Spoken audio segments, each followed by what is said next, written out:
Alors chez Luce Vilquin, ce qu'elle ne m'a pas dit, par Isabelle Barry. Bonjour Isabelle. Bonjour. Vous nous arrivez tout de go de Belgique. Oui, tout de go, c'est vraiment ça. Vous avez fait bon vol? J'ai fait un voyage en voiture, moi. Je suis venue en voiture avec une petite escale. Merci, oui. Bon, vous avez juste évité les bouchons des fêtes, parce que c'est un long week-end en France voisine. Ce qu'elle ne m'a pas dit, c'est un roman, en fait, initiatique, non, mais c'est le roman, c'est une quête, un secret de famille. Alors, développer l'histoire, il y a un départ qui est personnel, c'est le fait de votre double héritage culturel? Oui, il y a le hasard aussi, le hasard d'une discussion avec ma maman, qui m'a parlé un jour de mon grand-père, comme ça s'est mis, et il m'a parlé de plumes que mon grand-père a reçues pendant la Seconde Guerre mondiale. Et voilà, comme mon grand-père est anglais, en Angleterre, ça veut dire tu es un lâche. Alors qu'est-ce qui s'était passé? Son jeune frère s'était engagé dans l'armée britannique pendant la Seconde Guerre mondiale, et mon grand-père pas. Et donc il a pris ses plumes, évidemment, il a tout de suite compris pourquoi ça lui était adressé. Et comme le sens de l'honneur est vraiment très important en Angleterre, il s'est tout de suite engagé lui aussi. Donc il a rencontré ma grand-mère, il a traversé la Manche, rencontré ma grand-mère, et donc je suis là aujourd'hui. Et donc moi, ces plumes, c'est plutôt sympathique pour moi, mais je pense que pour mon grand-père, ça a dû être très très difficile. Parce que si le don de plumes est anonyme, tout le monde sait que vous avez reçu des plumes. Donc on ne le servait plus dans les épiceries, on lui faisait la tête, et toute sa vie, je pense qu'il s'est demandé pourquoi on lui avait mis ses plumes dans cette boîte aux lettres, et surtout qui.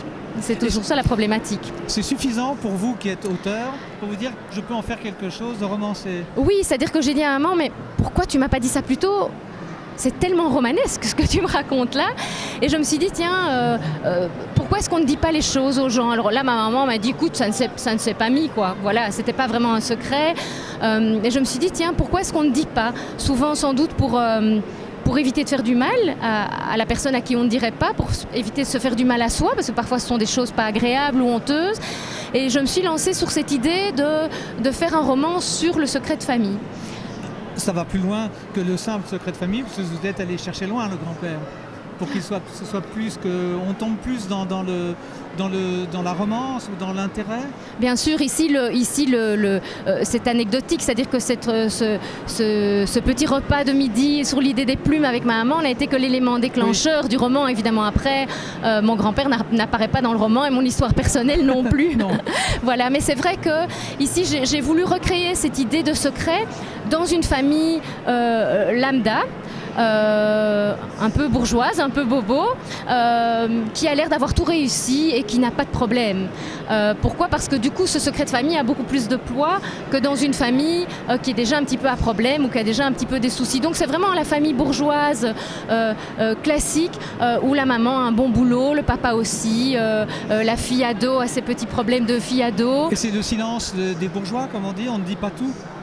Je pense pas que c'est vraiment ça. C'est pas pour les signes extérieurs. C'est pas un non-dit qui s'est forgé en se disant on ne veut pas dire parce que ça pourrait être mal vu par les autres, parce qu'il faut tenir sa place, parce que c'est plutôt dans un non-dit qui aurait été forgé autour du fait qu'on ne veut pas faire souffrir. Donc ici, l'héroïne, elle va apprendre par un dossier bleu qui va lui être donné à la mort de sa grand-mère qu'elle a des origines qui ne sont pas celles qu'elle croit. Oui. Elle va être très très surprise, bien entendu. Elle va se demander, mais pourquoi ma grand-mère m'a caché ça?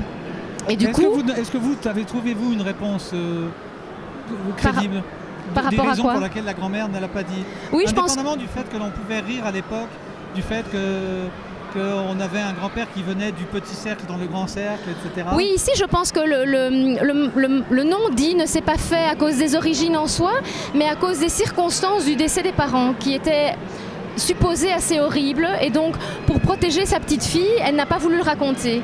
Et je pense que plus on attend, moins on raconte, plus on attend, moins ça devient possible à dire. Et je crois que c'est vraiment ça qui a gagné la grand-mère à un moment donné. Et donc, comme elle n'a pas pu le dire à sa petite fille, qu'est-ce qu'elle a fait? Elle l'a écrit dans un journal qui un jour est tombé dans les mains de sa petite fille. Voilà, et alors à un moment donné, ça fait un tsunami gigantesque, évidemment. Alors, nous, on a la chance de vous avoir et d'avoir le livre. C'est ce qu'elle ne m'a pas dit chez Luce Vilquin, à laquelle on est en train de tourner ce sujet. Je vous souhaite un bon salon. Merci. Merci. On devrait trouver, si ce n'est déjà fait d'ailleurs, votre livre sur notre catalogue France Loisirs Suisse, évidemment. Merci. Merci à vous. À très bientôt. Au revoir. Au revoir.